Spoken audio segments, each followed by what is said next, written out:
Hey YouTube, Rob Brindley here again. This time I'm going to be doing a review of Ghost in the Shell Standalone Complex, the box set Season 1. I really like this one. The story involves a person called the Laughing Man, who is actually a very interesting character when you break him down. I won't spoil who he is, and if you haven't watched it already, but the backstory says Major Motoko Kusanagi, the most popular female cyborg in anime history, is back, together with the rest of the officers of Section 9 in the very ever-ready Techcomas. She continues her mission to hunt down crime wherever it occurs in both the real and online worlds. Right, so basically, they're going to follow on about the Laughing Man, who is a terrorist who has found a piece of information about a condition called cyber brain sclerosis, which is effectively the cells and all the chemicals that make up the artificial brains hardening, and it basically crushes the brain to death, hence the name. But at the same time, there are copycat laughing men. So this person is actually one of the most expert hackers in the kind of Ghost in the Shell world, as you may say. This is actually a very good series. I didn't originally intend on buying it, but I'll come to that why. Second series. So, all the same characters are there. So, you've got, let's see. So, you've got Pazu, Saito, Bato, the Major, Boma, Togasa, Aramaki, and Saito. Yeah. No, that's Ishikawa, idiot. Right, so this series all says Section 9's Japan's high mobility anti-crime unit is back in action. The Major gets her work cut out for her. She leads a team on a series of new cases now that the Laughing Man case has been closed. That really doesn't explain a huge amount. But what I can tell you, although I can't remember his name, is this bloke here with the this man here with the weird face seems to be influencing everything in the background, although it does delve more into the Major's past. So the main bad guy is the guy with the face. However, there's another character called Kuze who is leading a faction like in a rebellion type thing. And the reason he is important is because he knows the Major from when she was growing up, because apparently the Major, when she was a kid, was in an accident, and she was one of the first few people to get a full cyborg body, hence the reason we've never seen her human form.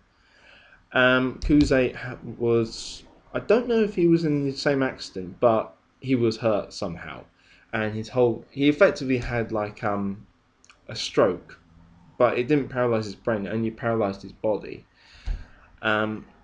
So he kind of became friends with the Major when she was in a coma, and it's about how he's kind of continued on his rebellion, etc.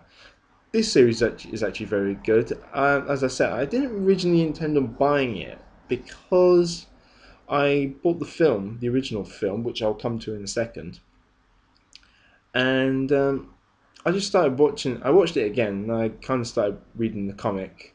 It was only like a shorthand comic, so I wouldn't go into that much. But it was worth giving it a read. And then I found the two box sets on eBay for about 20 quid, so I bought them and kind of decided to keep going. So then I went and had another look, and I found this. This is the Solid State Society. This is effectively, if I get this right, it goes Standalone 1, Standalone 2, Solid State Society. No, hang on, sorry. It goes the beginning of Ghost in the Shell, the movie, then Standalone 1, 2, 3, and then Solid State, then the end of the first film, and then to the second film. That's pretty much how the layout works, because obviously the continuity that works in it. It will make sense. I'll explain it in a minute. This story says, in the year 2034, the face of terrorism has changed. No longer restricted to the limits of the physical world, the war on terror has exploded onto the net. In an attempt to confront this new threat, an elite counter-terrorism and anti-crime unit was formed called Public Security Section 9, which is the team that I showed you a minute ago. 2 years have passed since the major, when the team's commander, Major Motoko Kusanagi, resigned from her post. After a rash of mysterious suicides, Section 9 is forced to confront the puppeteer, a dangerous hacker who has with unsurpassed skills. I have a theory on this, I'll tell you in a minute. As their investigation of the terrorist threat takes them deeper into the bowels of the potential government conspiracy, Section 9 once again crosses paths with the Major. But is her sudden reappearance more than a coincidence, or is she somehow connected to the puppeteer? No one is above suspicion in this feature-length, etc.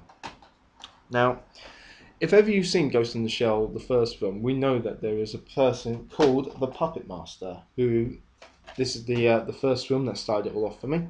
Thank you to my cousin who actually showed me this. The Puppet Master. Now, all the way through the film, you are shown that the Puppet Master is actually a program called 2501. And this is actually set in 2029. This is why I was coming along, because this is actually set later. Hang on, that can't be right. 2 secs. Oh, maybe my theory is wrong. Who knew?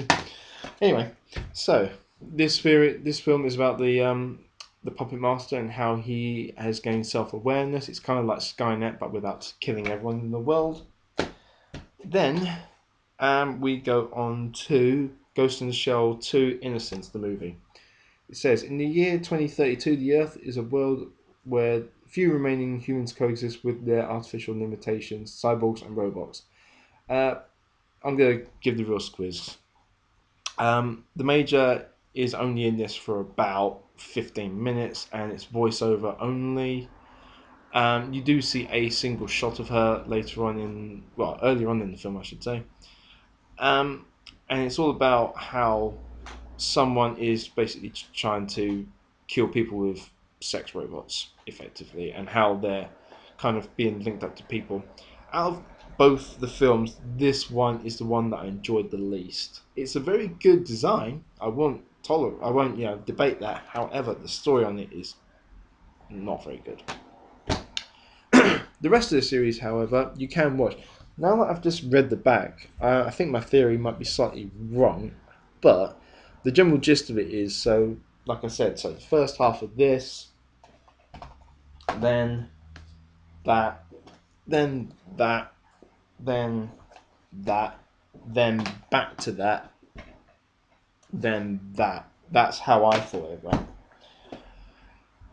Right, I could try and give more away, but I'll be here all day, and YouTube only lets me record up to 15 minutes, and I've just reached the halfway mark, so I'm going to cut off now. But I am going to attach the links to Wikipedia back in the description box as usual. And next week, my review is going to be the Tenchi Muyo series, the original, because I haven't got any other ones to review on that one. So, if you've seen the Ghost in the Shell series and you really liked it, or if you have a theory... Oh, actually, my puppet theory. Right. Throughout the whole series, Series 1, not so much, but Series 2, Kuze goes into the net at the end because they nearly kill him. Spoiler alert on that bit.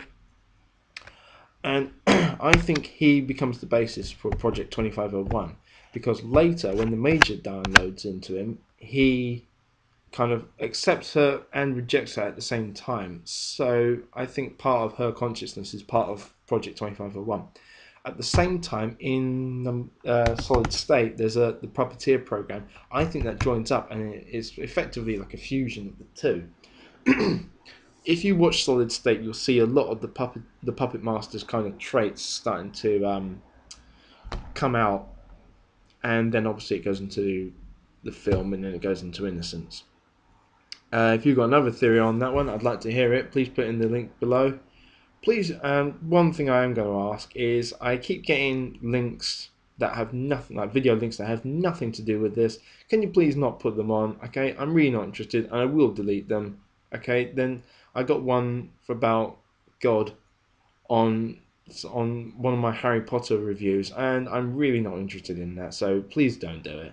But please spread the word of these reviews, because I would like to get some more people watching them and get some opinions, etc. And I'm spreading these around onto Twitter, Tumblr, Facebook, and WordPress.